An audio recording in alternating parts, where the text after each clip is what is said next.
मैं आपको एक वास्तविक जीवन का उदाहरण देता हूँ जिससे कि आपको ये समझ में आएगा कि आकर्षण या फिर आप मैनिफेस्टेशन जिस चीज़ को आप करना चाहते हो वो हो क्यों नहीं रहा है।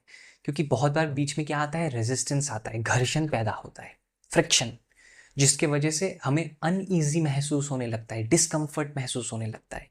ये हम लोग को पता होता है कि कुछ सही नहीं है, मैं चाह तो रहा हूँ लेकिन अंदर से एक डाउट पनप रहा है, और ये कितने दिनों से पनप रहा है कोई ठिकाना नहीं है।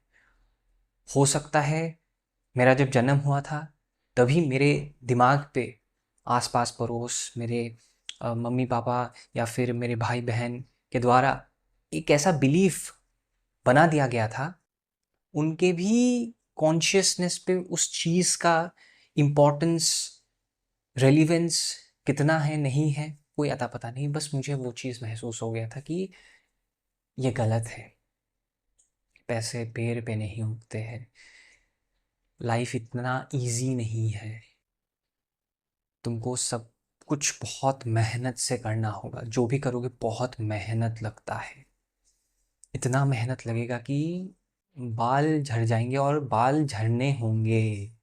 इस तरीके की कहावत, इस तरीके का बिलीफ आज भी लोगों के अंदर होता है। हार्ड वर्क मतलब आपका चेहरा काला होना होगा, इतना मेहनत करो, ठीक है, टैनिंग पूरा होना होगा, ठीक है, आपके बाल झड़ने होंगे। ऐसे भी मान्यताएं लोग रखते हैं हार्डवर्क को लेकर के, जबकि हार्डवर्क का बाल झड़ने के साथ कोई लेना देना ही नहीं है, लेकिन तब भी लोग रखते हैं क्योंकि उन्हें लगता है कि यही है।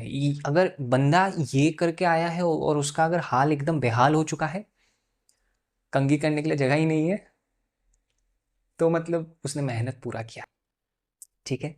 तो वो सब चीज़ें लेके एक बच्चा जब पैदा होता है तो बड़ा होकर के जब वो उस बिलीफ को वो चेंज करने का कोशिश भी करता है तो वहाँ पे फ्रिक्शन आता है, रेजिस्टेंस बिल्ड होता है कि हाँ, एफर्मेशंस तो मैं करता हूँ कि I am attracting this amount of money in my life, मेरे लाइफ में पैसा ही पैसा, मेरे लाइफ में प्यार ही प्यार आ रहा है, लेकिन मुझे फील नहीं होता, और फील होता भी है तो ऐसा लगता है कि कुछ जैसे अनईजी सा फील होता है, ऐसा लगता है कुछ अटका हुआ है मेरे अंदर।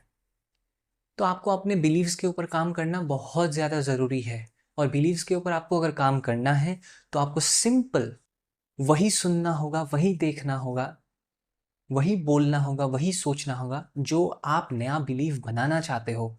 उस रेजिस्टेंस को, उसको क्रिटिकल पॉइंट आप कह सकते हो, उस क्रिटिकल पॉइंट को आपको ट्रांसेंड करना ही होगा, उसको ख़त्म करना ही होगा, उसके पार जाना ही होगा। जैसे आप उसके पार जाओगे वो ख़त्म हो जाएगा, वो रेजिस्टेंस नहीं रहेगा, एक नया रेजिस्टेंस पैदा हो जाएगा। अब आप ये मत कहना कभी भी लाइफ में कि ये सब होना नहीं चाहिए, रेजिस्टेंस होना नहीं चाहिए। मैं आपको एक सच्चाई बताऊं यहाँ पे, लाइफ में ना रेजिस्टेंस अगर नहीं होगा तो आप ग्रो नहीं कर सकते हो। अब मैं ये नहीं कह रहा हूँ कि आप विरोध करो, आप रेजिस्ट करो चीज़ें जानबूझ करके कॉन्शियसली, वो एक प्रोसेस होता है, वो लाइफ का ही एक प्रोसेस है। जब जब आप ग्रो करने का कोशिश करोगे एक रेजिस्टेंस बीच में आके आपके जीवन में आगे अड़चन लाएगा ही लाएगा। वो ऑब्स्टिकल एक्चुअल में ऑब्स्टिकल नहीं होता है, वो कोई अड़चन नहीं होता है, वो हमें लगता है कि अड़चन है, नहीं है वो एक सिंपल सा चेक पॉइंट है। जैसे आप किसी एक ऐसे हिली एरिया में जाओ जहाँ पे आपको एंट्री फीस देना पड़ता है, उसके बाद आपको एक चेक पॉइंट को क्रॉस करना पड़ता है, तो वहाँ पे गाड़ी को रुकाया जाता है, पूछते हैं कि आप लोग कहाँ जा रहे हो, कहाँ से आए हो, आइडेंटिटी वेरिफिकेशन होता है एक बार के लिए, उसके बाद आपको जाने देता है। उसमें अगर आप बोलोगे कि नहीं नहीं हम क्यों दें, हम नहीं देंगे, तो आप आगे जा ही नहीं पाओगे, आपको वापस घुमा दिया जाएगा कि जहाँ से आए हो वहाँ तक चले जाओ वापस। तो इसलिए ये सब जो चेक पॉइंट्स होते हैं वहाँ पे एकदम आराम से रहना है, एक्सेप्ट कर लेना है कि ठीक है चेक पॉइंट है, रेजिस्टेंस है, यहाँ पे रुक जाओ, रुक जाओ, इसको एक्सेप्ट कर लो, पार्ट ऑफ द प्रोसेस है। तब क्या होगा, एकदम आप अंदर से बेफिक्र हो जाओगे जैसे आपने एक्सेप्ट कर लिया कि हाँ ये पार्ट ऑफ द प्रोसेस है, पार्ट ऑफ द गेम है।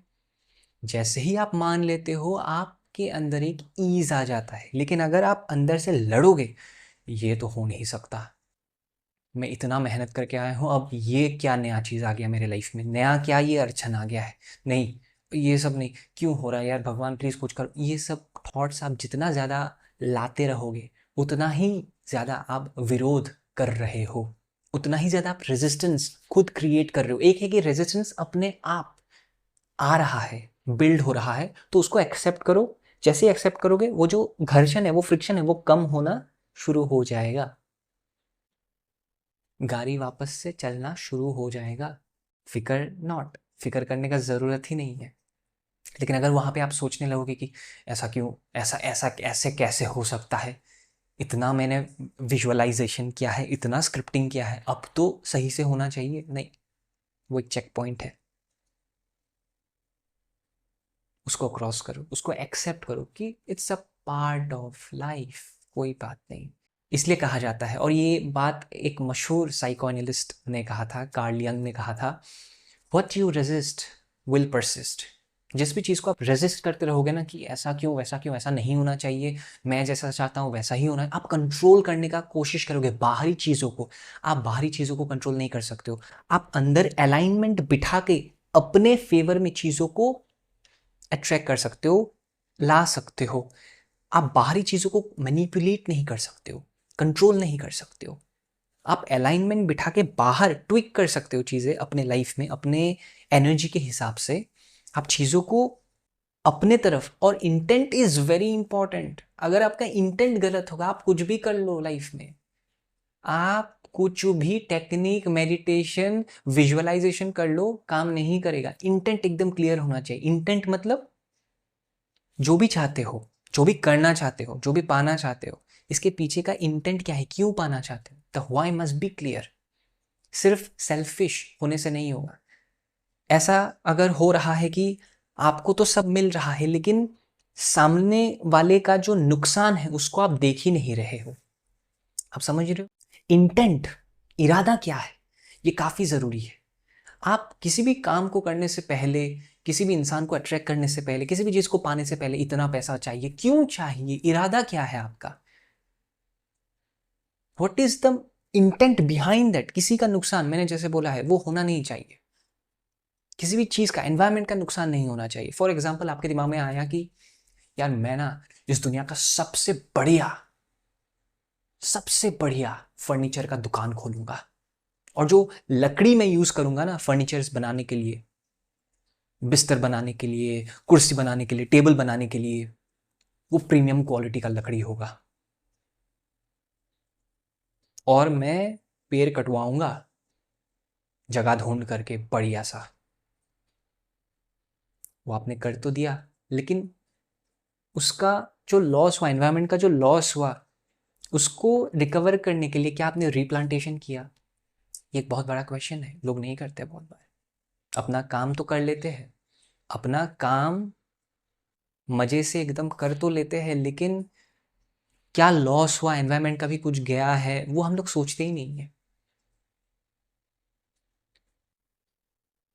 तो तब आप अगर उस बिजनेस को खड़ा कर भी लेते हो, कल को अगर आपने पेड़ पौधे काट करके, लकड़ी एक्सट्रैक्ट करके फर्नीचर बना भी लिया, शोकेस में आपने डाल भी दिया, और लोग देख रहे, खरीद रहे, कुछ टाइम तक वो बिजनेस चलेगा, क्योंकि यहाँ से नहीं किया था वो काम। यहाँ से जो इंसान करेगा ना, वो कर तो लेगा, वो उस काम को कर तो लेगा, लेकिन ये भी सोचेगा कि कुछ बिगड़ा तो नहीं, मैंने पा तो लिया, मैंने कर तो लिया, लेकिन कुछ बिगड़ा तो नहीं। अगर बिगड़ा है, let me help to recover it, let me repair it, उसको मैं ठीक कर लेता हूँ। क्योंकि जहाँ से मुझे मिला है वो जगह ख़राब नहीं होना चाहिए। ऐसे बहुत लोग मिलेंगे आपको अपने लाइफ में, जिनके लिए आप बहुत कुछ करोगे, अच्छा सोच करके, अच्छा बोलोगे उनको, लेकिन बदले में वो लोग आपको कुछ ऐसा बोल देंगे जिससे कि आपका दिल टूट जाएगा, लात मार के निकाल देते ऐसे ऐसे लोग। तब क्या करना है? विरोध नहीं करना है। Don't fight with them, let it go. आप समझ जाओ कि आप किस ऊपर के चक्र में बैठे हुए हो, और वो इंसान किस तल पे है नीचे। वो ऊपर उठ ही नहीं सकता है। कंप्लेन हमेशा नीचे से आता है, ऊपर से नहीं। कंप्लेन हमेशा नीचे से आता है, ऊपर से नहीं। जो ऊपर बैठा हुआ इंसान, वो भगवान के साथ जुड़ चुका है। सिंपल सा बात है। इसलिए आप कभी भी कंप्लेन मत करो, विरोध मत करो, ये मत सोचो कि मेरे लाइफ में हो क्यों नहीं रहा है ऐसा, मैं तो सोच रहा हूँ अरे यार इतने टाइम से। होने दो, part of the process. Manifestation ease में होता है, फ्रस्ट्रेशन में नहीं होता है। डिस ईज में मैनिफेस्टेशन है ही नहीं। अगर आप बहुत खराब फील कर रहे हो यार क्या होगा समझ नहीं आ रहा है यार, ये कुछ भी समझ नहीं आ रहा, उसमें मैनिफेस्टेशन नहीं होगा। आप बोल रहे हो कि यार यार ये पार्ट ऑफ द प्रोसेस है, रेजिस्टेंस हो रहा है, थोड़ा सा अजीब अजीब फील हो रहा है क्योंकि मैं ग्रो कर रहा हूँ, ये सेल्फ टॉक करना होगा।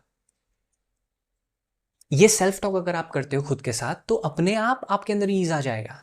लेकिन ये सेल्फ टॉक नहीं करोगे तो बना रहेगा, वो कायम रहेगा। आप समझ रहे हो, वो रेजिस्टेंस कायम रहेगा, वो फ्रिक्शन रहेगा। इसलिए विरोध मत करो, शांति से अपनी चीजों को एक्सेप्ट कर लो। एक्सेप्टेंस वही इंसान करता है जो समझदार होता है, जो करेजियस होता है, हिम्मत होता है उसके अंदर, वही एक्सेप्ट कर सकता है। जन्म कहाँ पे होंगे, किस घर में होंगे, उस घर का स्थिति कैसा होगा, क्या आपके हाथ में है? वो नहीं है। कहाँ पे मरोगे, कैसे मरोगे, किस तरीके का बीमारी आ सकता है, नहीं भी आ सकता है। एक्सीडेंट से मरोगे, कैसे मरो, पता है? नहीं पता है। तो जब ये दोनों पॉइंट्स हमें नहीं पता, बीच में हम लोग इतना रेजिस्टेंस क्यों करते हैं? जन्म जब इतना बढ़िया तरीके से विदाउट एनी रेजिस्टेंस हम लोग पैदा हो जाते हैं, और जब इंसान मरता भी है तो वहां पे रेजिस्टेंस नहीं होता है। उसको ऑलरेडी पता लग जाता है कि जाने का टाइम हो गया। वहां पे वो रो सकता है, अपने रिग्रेट्स काउंट कर सकता है कि क्या क्या मैंने नहीं किया, क्या कर सकता था लेकिन नहीं किया। वो सब रेजिस्टेंस नहीं होता है, वो दुख होता है, वो रिग्रेट होता है। रेजिस्टेंस और रिग्रेट में फ़र्क है। तो वो सोच के वो इंसान चला जाता है, लेकिन वहाँ पे रेजिस्टेंस नहीं होता है। बीच में हम लोग रेजिस्टेंस क्रिएट करते हैं, इसलिए काम बनते नहीं है। घर्षण, फ्रिक्शन पैदा मत करो, ईज में रहो, सारे काम होने लगेंगे, सारे काम होने लगेंगे।